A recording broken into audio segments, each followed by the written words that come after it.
welcome to everyone. We are already rapidly into day 2 of the ALT conference, and it's flying by for me, and I'm sure it is for you as well. But you're very welcome to this session. So we've got 2 fantastic speakers today. We've got Ivan talking about transitioning to paperless remote exams and using an in-house platform for doing that, and followed by my favourite subject at the moment, virtual reality learning environments and healthcare education, and how we can do that. So some really fantastic speakers lined up. Hope you'll join me in asking any questions for them in the chat. But without further ado, I'm going to introduce Ivan. So this is Ivan Procaccini, and Ivan is going to be talking about transitioning to paperless remote exams. Thank you very much, Richard, and welcome everyone. So I guess you can all see my slides correctly. Yeah, all working. I will. Sorry. I think those are your slides. Don't worry. There we go. Let's give it a sec to pick it up. There we go. That's me now. All right.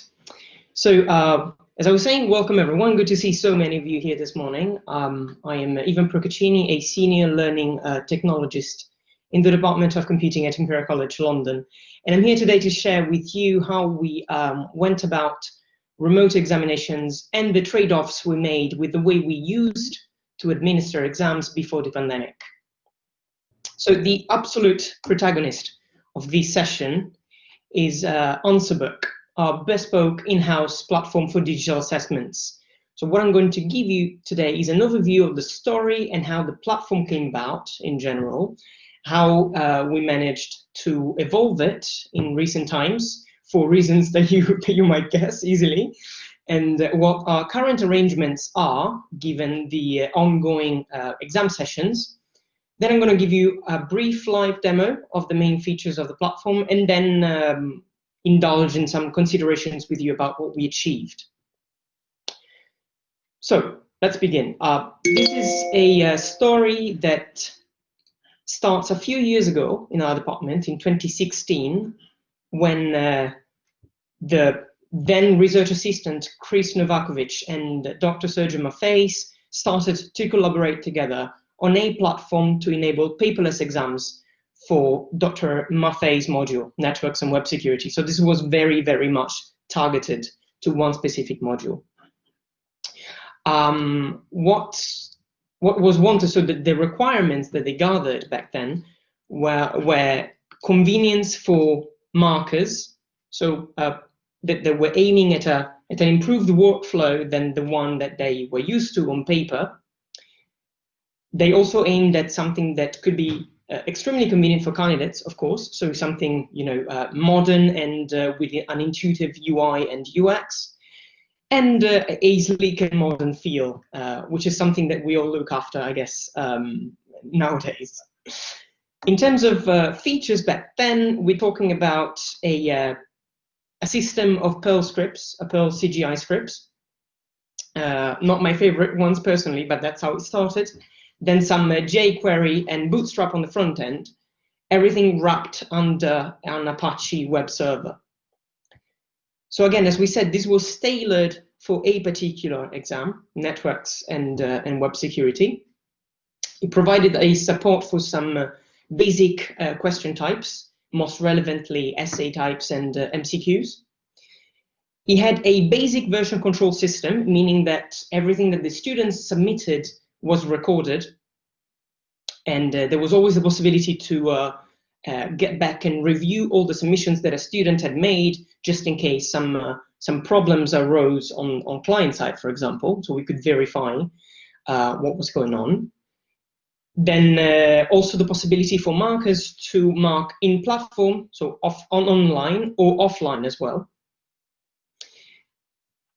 Technically, the exam configurations were composed of a YAML file for the actual questions, and there's also a per exam Apache 2 configuration, and these configurations together, so the YAML file for the exam and the Apache 2 configuration, through them we were able to basically grant things like individual extensions for students, to set anonymous marking by hiding the usernames of the students as well as their first and surnames, and then provide a 2-level access controls for markers only or students and markers at the same time, via the college general authentication system.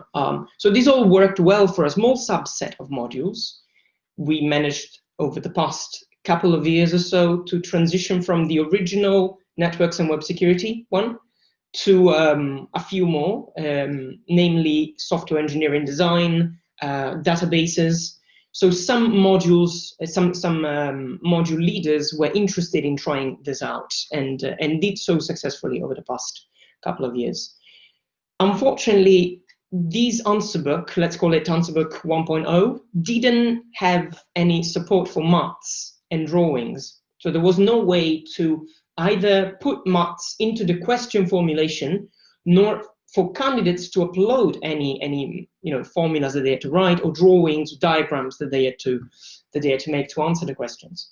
So this was a major drawback for all those modules that are very maths or diagram intensive, obviously.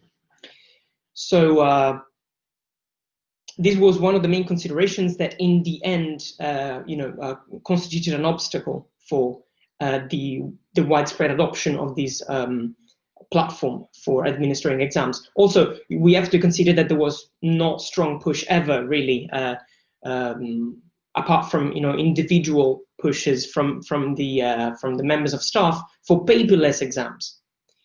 And these were altogether the reasons that made AnswerBook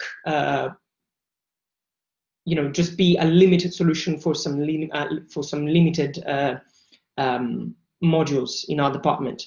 In the end, in 2018 or so, the work on AnswerBook, the ongoing development was put on pause or put on hold indefinitely, because it was a prerogative of Dr. Novakovic, which was the only person back then working on it. And he went away from Imperial, couldn't find the time to further develop it, and that was it. And this wasn't too much of a problem, because of course things were normal, and most of the exams, all the exams, could be held in presence and with paper. And then 2020 came. So when the pandemic started, universities opted, as you know, to go for full remote teaching and examining for a while. And back then, it was in March, the spring term exam session was just around the corner for everyone and for us as well. So in the Department of Computing, we hurriedly tried to convert our legacy in-house VLE to provide some quick and dirty support for all exams. And what the arrangement that we managed to compromise on was basically getting students to upload PDF papers with in a single shot. So they had to take pictures of their submission, handwritten submissions. They scanned it, put everything together in a single PDF, uploaded that, and then marking was done offline by retrieving all the submissions, post-processing in some suitable way, and then putting them on box or wherever where markers could access them. And this was very much appreciated, this last point, that of offline marking, because as we came to observe, markers like to do marking offline in their own time, rather than being constrained to log into some platform. So this is something that we considered for the future. This looked all right then. What was the problem with this? Well, there was one major problem. There was no version control whatsoever.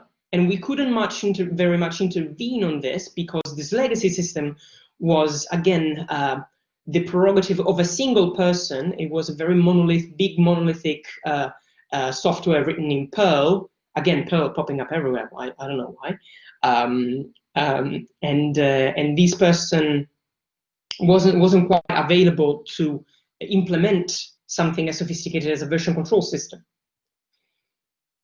So at the same time as this was going on, I had been collaborating with Dr. Robert Chatley, who couldn't make it today for this presentation, to migrate our current, this legacy VLE that I've just mentioned, to more modern technologies, preferring microservices. This one that I'm indicating seems to be the icon for microservices. Not sure why, but that's a microservice icon. over the monolithic legacy system that we had, and then we seek to open the code base to the student body and the staff body as well, to gain widespread collaboration and to create an open source community within the department. So this is an ongoing experiment that we're making within the department. It's going pretty well. It's proving quite successful. But this is just to give you some context of what was going on back then. And this was all, with the idea in mind to promote the culture of in-house development for solutions tailored to the department's needs, and with the idea to treat students as partners in building good tools for everyone to use. The side benefit of this is that clearly it provides students and staff with some experience on software engineering design processes and industrial practices on collaboration, merge requests and code reviews, etc. Technology-wise, we did a brief survey before starting these experiments and found out that Python is the language that really gets everyone happy, and then put some React from the front end for people to study and then code. So this is the context where our considerations for a remote examination platform came in. So after the March session, we started thinking about a more permanent solution. We considered these prototypical embryo of an app, of a platform that we had, that AnswerBook that I described earlier, and other off-the-shelf solutions like Wiseflow. The things that we were looking for then were control over specific access needs, like extensions, for example, for students, the possibility to switch seamlessly between online and offline marking, some control, possibly as flexible as we could, over question structure, so parts, subparts, and assigning different kinds of marks and different kinds of tasks for students to answer. And then we also need, obviously, a solution that could easily scale for a large number of students.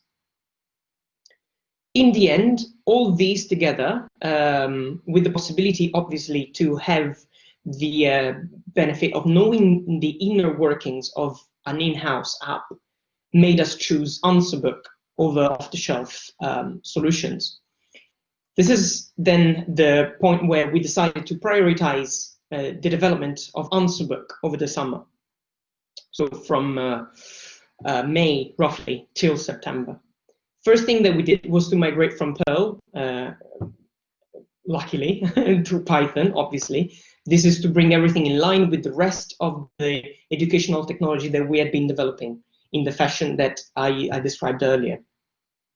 And then we managed to get a grant for a student shapers project. So we got 3 students from first, second, and third year to collaborate with us over the summer for 10 weeks. 5 of these 10 weeks were dedicated entirely to AnswerBook, and we managed to integrate into the system support for mathematics and diagrams with MathJax.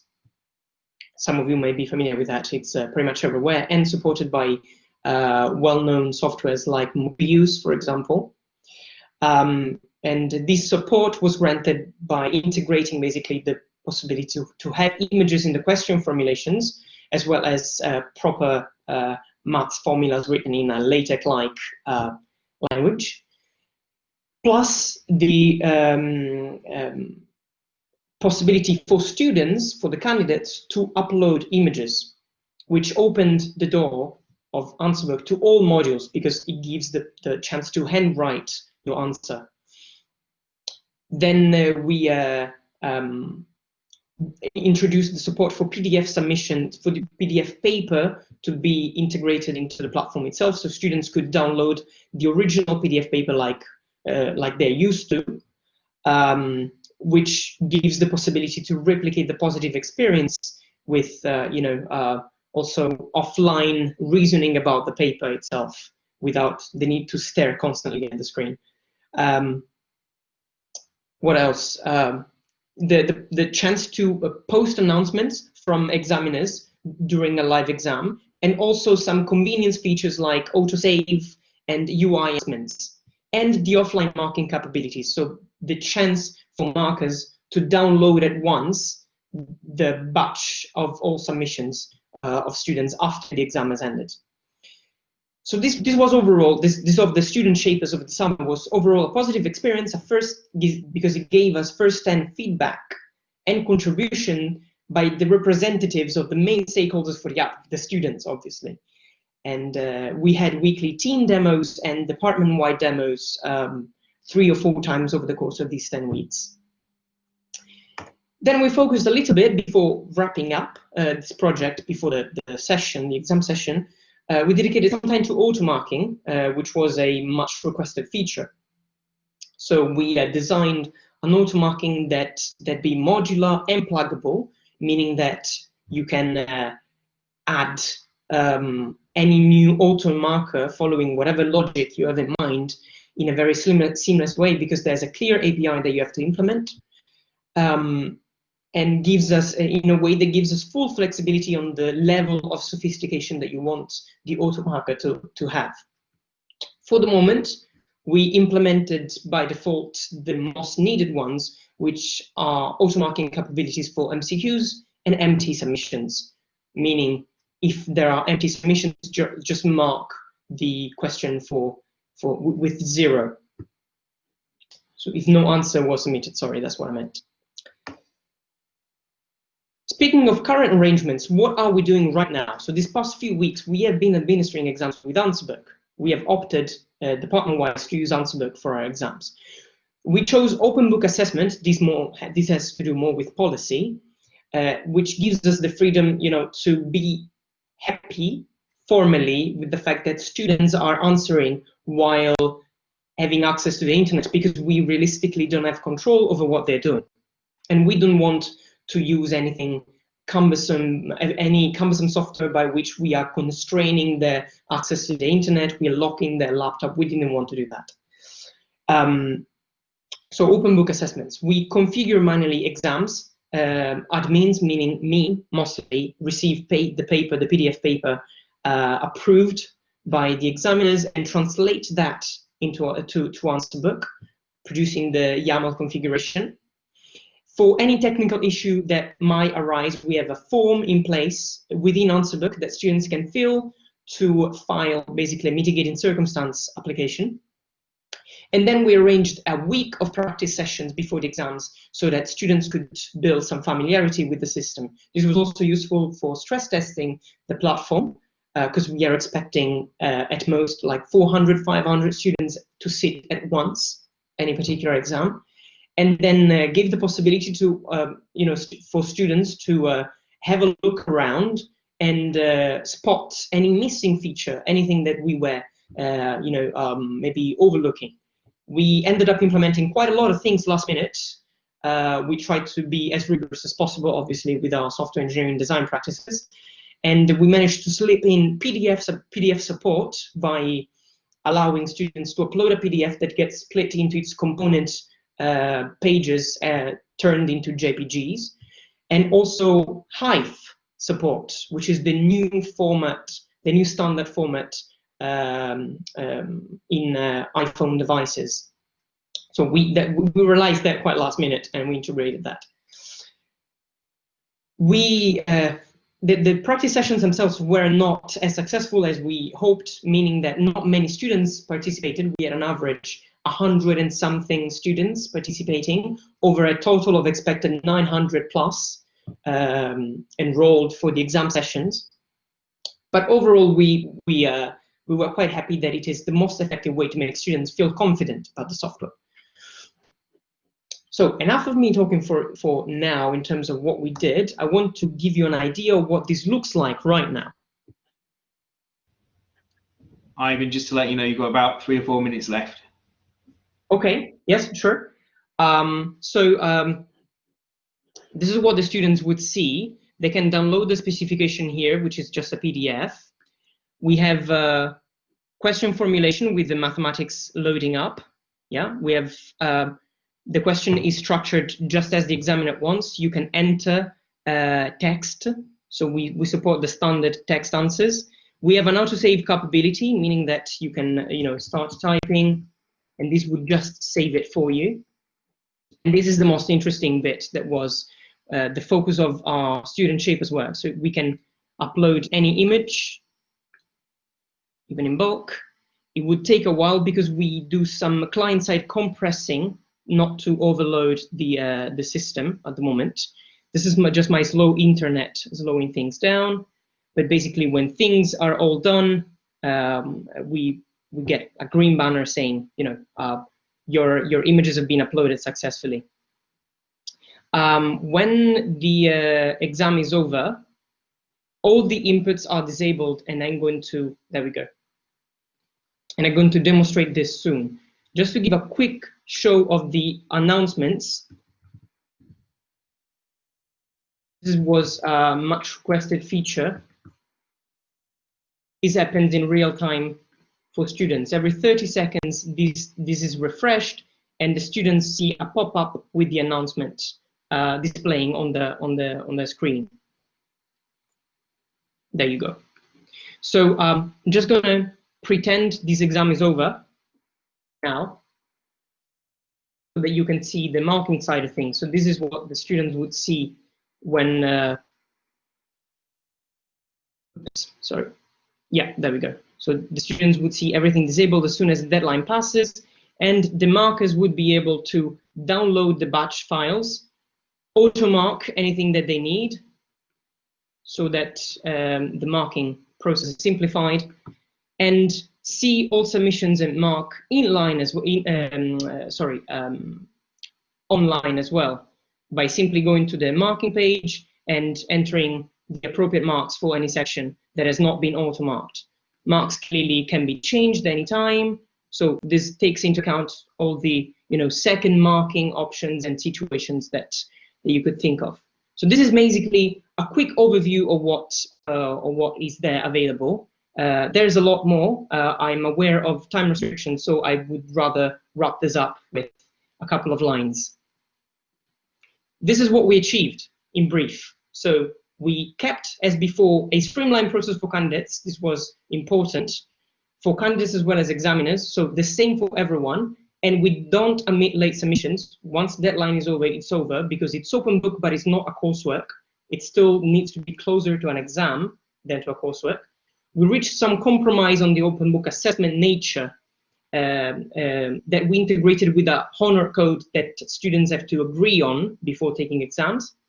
And we improved on the fact that exams are paperless now, that can be marked online and offline, that are fully traceable, and that in the fact that we minimize data loss, meaning that we don't have to deal with papers, so papers cannot get lost in the process of administering the exam in total. This was all. Sorry for rushing towards the end, but thank you very much. This is my email below, ip914@imperial.ac.uk. I'm available to take questions now offline and to chat with you about AnswerBook and the experience that we've been having and that I've described in this presentation. Thank you very much. And thank you, Ivan. Please, round of applause in the chat for Ivan, just to say thank you. Congratulations, amazing. I was going to say, transitioning from one IT system to another is a pretty tough gig at the best of times, but this year, with the time pressures caused by the pandemic and the fact you're transitioning to a homemade system, for want of a better word, I think that's quite remarkable, really. So fantastic, well done. So you've given your email address so people can find out more. And is the source code open source? Is it something that's it's internally open source at the moment. I think I'm happy to reach any arrangement to share it with whomever among you is interested in knowing what the nitty-gritty details are. Sure. But yes, when I said open source, I meant internally open source, meaning that every member of our community in the department can see the code, issue a merge request, and whatever else. Fabulous. Well, thank you, Ivan. I really appreciate your presentation.